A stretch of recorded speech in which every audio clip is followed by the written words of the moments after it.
Goalkeeper. The goalkeeper is the only player on the pitch who's allowed to use their hands, but only inside the penalty area. Their main job is simple: stop the ball from going in the net. They save shots, catch crosses, punch away danger, and organize the defense during corners or free kicks. But modern keepers do much more than just stop shots. There are a few different styles. Traditional goalkeepers stay near the goal and focus on reflex saves and positioning. Sweeper keepers come off their line quickly to clear through balls or act almost like an extra defender. Ball-playing goalkeepers are great with their feet and help build attacks from the back. Today's top keepers often combine all three. For example, Alisson Becker and Mike Maignan are brilliant shot stoppers who also play out from the back. In the past, legends like Gianluigi Buffon, Iker Casillas, and Lev Yashin defined the position. And of course, Manuel Neuer revolutionized the role in the 2000s and 10s with his sweeper style. He's considered one of the greatest ever.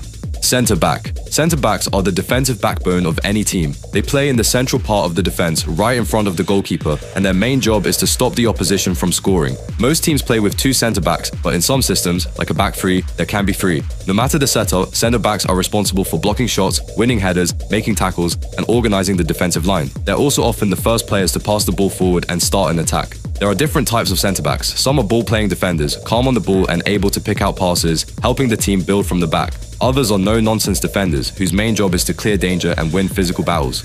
In older systems, there was also the sweeper, a player who stayed behind the defense to clean up anything that got through. Over the years, this position has produced some of football's most iconic players, like Franz Beckenbauer, who pioneered the sweeper role, or Paolo Maldini, known for his intelligence and flawless defending. Fullback. Fullbacks play on the left and right sides of the defense. In most formations, there are two fullbacks. Their main job is to defend against wingers, the fast, wide attackers on the opposing team, and stop crosses from coming into the box. But in modern football, fullbacks do a lot more than just defend. They're often expected to sprint up and down the entire wing, supporting the attack and delivering crosses of their own. There are different styles of fullbacks. Traditional fullbacks focus mostly on defense, staying deeper to block runs and win tackles. Attacking fullbacks make overlapping runs and contribute heavily in the final third. And then there are inverted fullbacks, who cut inside into central midfield areas when their team has the ball, helping to control the game from the middle. Some of the best to ever play this position include Cafu, who was a constant attacking threat for Brazil, and Roberto Carlos, famous for his pace and powerful free kicks. More recently, Marcelo and Philipp Lahm redefined the role with their intelligence and attacking movement. Wingback. Wingbacks are similar to fullbacks, but they play even higher up the pitch and take on more attacking responsibilities. They're used in formations that have three centre-backs, which means the wingbacks need to cover the entire flank on their own. These players act as a mix between a fullback and a winger. When their team is defending, they track back to help the backline. When attacking, they push forward to stretch the pitch, send in crosses, and sometimes even get into scoring positions themselves. To succeed in this role, players need incredible stamina, speed, and tactical awareness,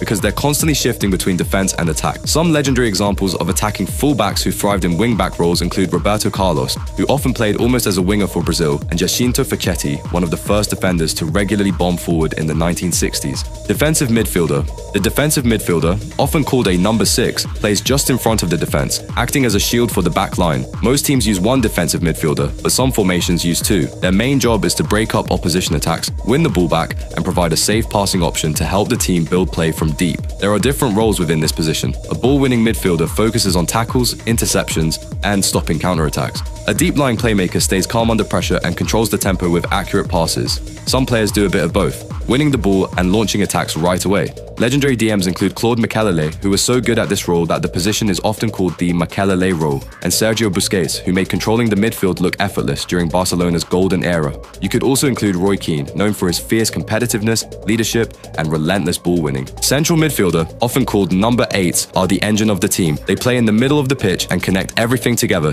Most teams use 2 or 3 central midfielders depending on their system. These players need to be versatile, covering ground, passing accurately, and reading the game well. There are a few different roles a central midfielder might take on. A box-to-box midfielder does exactly what it sounds like, defends near their own box and also gets forward to help score goals. There is also a deep-lying playmaker role within the CM. This is the player focuses on keeping possession and dictating the rhythm of the match. A creative central midfielder plays a little more advanced and helps set up attacks with clever passes and movement. Some of the greatest CMs ever include Zinedine Zidane, who combined elegance with clutch performances, Xavi, the heartbeat of Spain and Barcelona, and Frank Lampard, a box-to-box goal machine from midfield. Andres Iniesta, Iniesta is also another great, who blurred the lines between central and attacking midfielder with his creativity and intelligence. Attacking midfielder. The attacking midfielder, often called a number 10, plays just behind the striker and is usually the team's main creator. Their job is to unlock defenses, provide assists, and score goals themselves. Most teams use one attacking midfielder, although some formations don't include one, instead relying on wingers or central midfielders to create. The number 10 operates in tight spaces, always looking for that killer pass or clever dribble to break through. There are a few different styles in this position.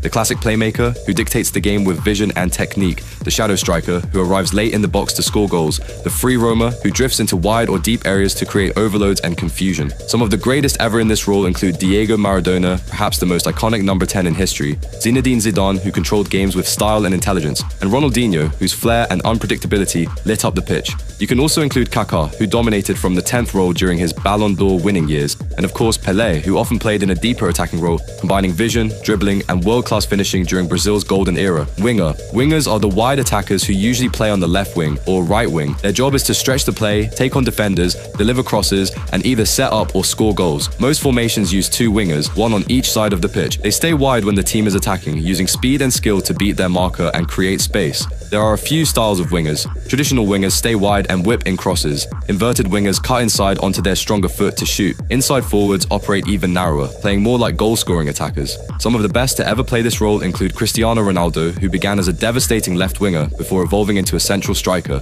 Lionel Messi, who started on the right wing at Barcelona, cutting inside onto his left foot to score hundreds of goals. George Best, whose dribbling was legendary, and Garrincha, one of Brazil's most skillful wide players. Ronaldinho also often played wide, dazzling with flair and creativity. Striker. The striker, often wearing the number 9, is the team's main goal scorer. They play furthest forward and are expected to finish chances, whether it's from close range, outside the box, or in the air. Most teams use one striker, but some play with two, often pairing a physical target man with a quicker or more technical partner. Regardless of the setup, the striker's job is simple on paper, but incredibly difficult in practice. Put the ball in the net.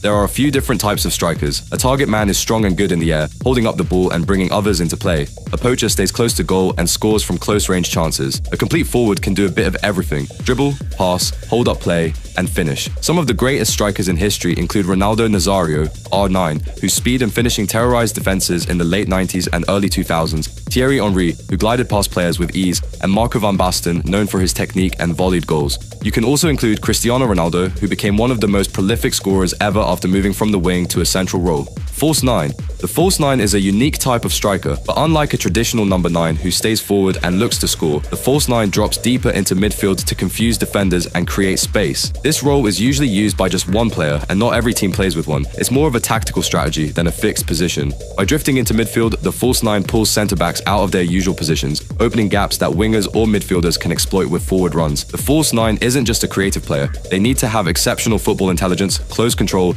and the ability to link play quickly. Instead of leading the line, they act more like a playmaker in disguise. The most famous example of a false 9 is Lionel Messi under Pep Guardiola at Barcelona. When he started dropping into midfield, defenders didn't know whether to follow him or hold their line, and that confusion led to one of the most dominant teams in football history. While not as common today, the false 9 remains one of the most fascinating tactical evolutions in football, turning the traditional striker role completely on its head.